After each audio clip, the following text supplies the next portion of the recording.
Bismillahirrahmanirrahim. Assalamualaikum warahmatullahi wabarakatuh.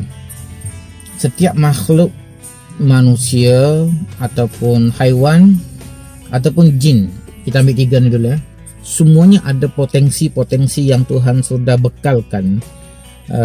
Jadi kalau lalat contoh lalat potensi dia untuk terbang, sama juga burung. Tapi bukanlah bermakna dia boleh terbang tu dia akan terbang sepanjang masa.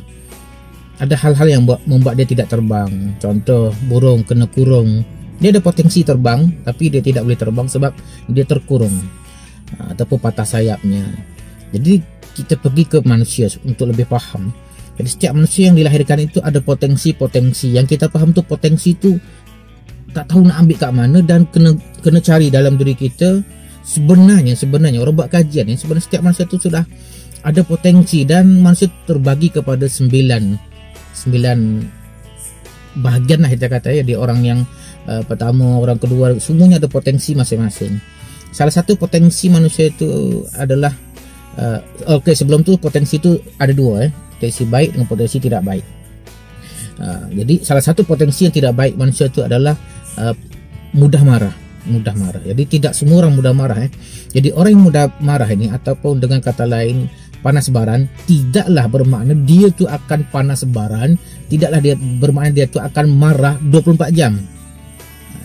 Tapi dia cukup berpotensi untuk mudah marah jikalau tersentuh perasaan di hati dia, jikalau dia dicuik, disentuh perasaan dia membuat dia marah, maka dia cepat marah. Dan ada orang-orang lain yang lambat marah, potensi untuk marah tu kurang. Jadi potensi tu ada dua, baik dan tak baik. Jadi potensi baik tu kita kena kenali diri kita supaya kita boleh manfaatkan. Contoh orang tadi bagi pada 9, orang nombor 4, potensi diri salah satunya adalah kalau dia bercakap, dia boleh bercakap dari hati dan orang yang mendengar itu boleh sampai menangis kalau mendengar. Jadi potensi ini kalau ada pada diri kita dan tidak kita manfaatkan, alangkah ruginya. Jadi bila kita diminta ceramah, kita ada potensi ini, walaupun ilmu tidak ada, berikan ceramah dulu dengan ilmu yang ada itu. Nanti sampai tambahlah ilmu baru. Nah, itulah ada potensi diri manusia yang manusia tidak sedar. Dan sebenarnya sudah dibuat kajian, sudah ada kajian terhadap ribuan manusia, dan telah saya kumpulkan dia punya conclusion, rumusan kajian itu di dalam sebuah apps sheet yang saya buat Jadi cikgu boleh tengok murid ini orang nombor 1, murid ini orang nombor 2, orang nombor 3, nombor 9. Jadi setiap nombor tu satu tu ada kelebihan. Bukan, jangan salah faham, percaya pada nombor, bukan percaya pada nombor. Itu sudah dibuat kajian oleh orang zaman dulu. Jadi kita kenali diri kita. Dia kata kita ni kalau bercakap orang boleh dengar nangis. Betul tak aku ni? Ya betul lah juga Okey, manfaatkan. Ataupun dia kata diri kita ni seorang yang mudah marah, sikit-sikit marah. Tidaklah. Kalau tidak, alhamdulillah. Kerana kajian telah dibuat terhadap ribuan orang yang nombor sekian ini mudah marah, tiba-tiba jatuh pada kita, tak pun alhamdulillah lah. Gitu.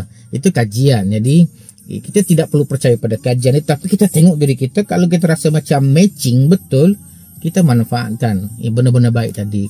Dan hal yang tidak baik tadi, kalau benda tu kita tahu benda tidak baik, membuat kita dibenci orang, dimarah orang, sampai hilang. Kalau ada suami, hilang suami, ada isteri, hilang isteri, ada kerja, hilang kerja, kita tekan yang tak baik tadi sampai ke bawah, sampai seolah-olah dia tu hilang dalam diri kita. Tidak ada lagi hal-hal yang negatif. Kita berubah.